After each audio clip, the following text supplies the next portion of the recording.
And now, massive blizzards that paralyzed much of the U.S. East Coast in the past few days are likely to cause multi-billion-dollar economic losses in one of the worst storms in the region in over a century.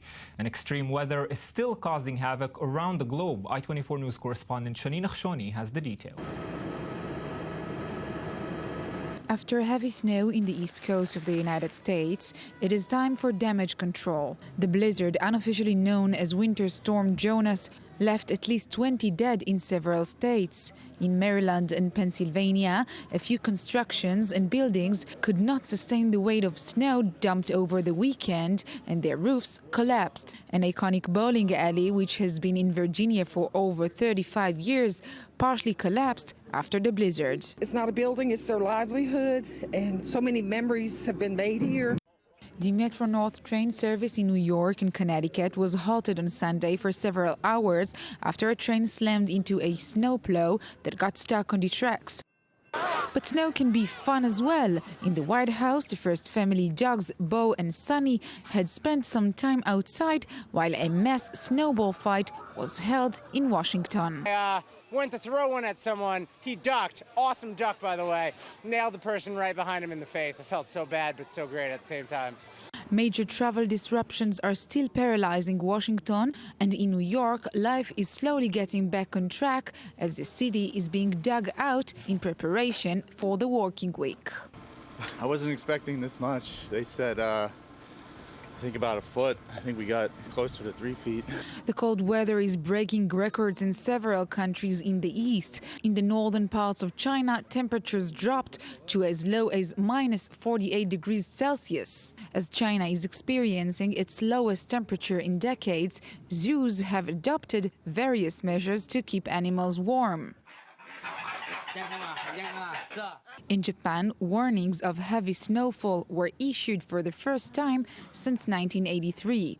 And in South Korea, the first flight in 3 days took off from the resort island of Jeju after the biggest snowfall in 3 decades shut the airport and stranded nearly 90,000 people. I spent the night at the airport. I'm very tired. I've been on standby for 12 hours now. I just want to get away from Jeju Island as soon as possible. Here in the Jaffa Port, it's less windy than yesterday, but it is raining, as you can see. Only 7 millimeters of rain in Tel Aviv, but 47 millimeters in Jerusalem. We also saw some snow in Jerusalem during the day, but it didn't pile up.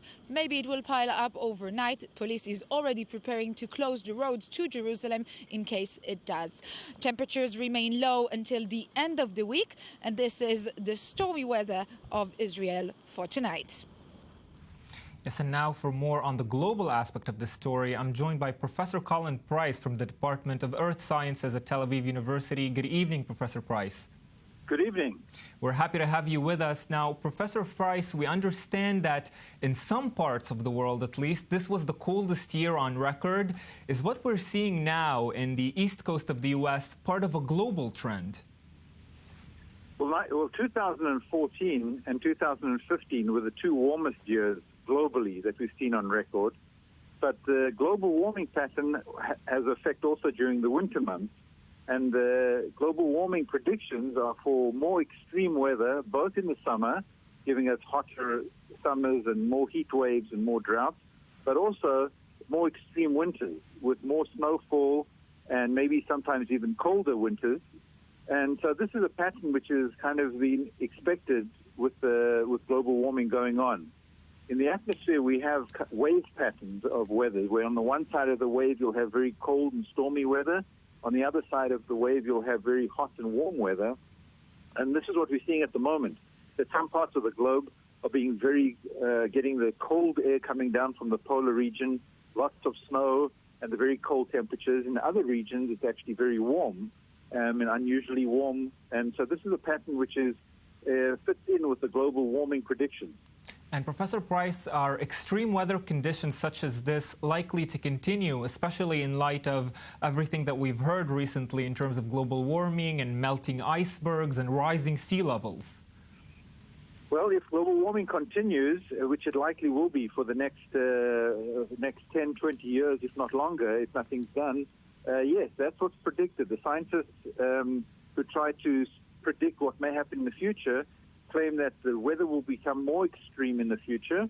And again, that'll be both winter storms to become more extreme, colder, and also particularly more snowfall because the oceans are warmer. And if the oceans are warmer, you have more evaporation of moisture from the oceans, like the Gulf Stream.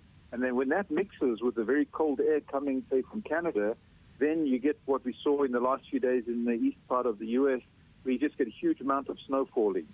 And so in the winter months, we can expect for more intense snowstorms. In the summer months, we can have more intense rain and flooding, but also we're going to have in certain parts of the globe more drying and more drought and more heat waves. Yes, a grim prediction, and yet the biggest question remains how much of it is man-made, but that's a different conversation. Professor Colin Price, thank you very much for joining us tonight.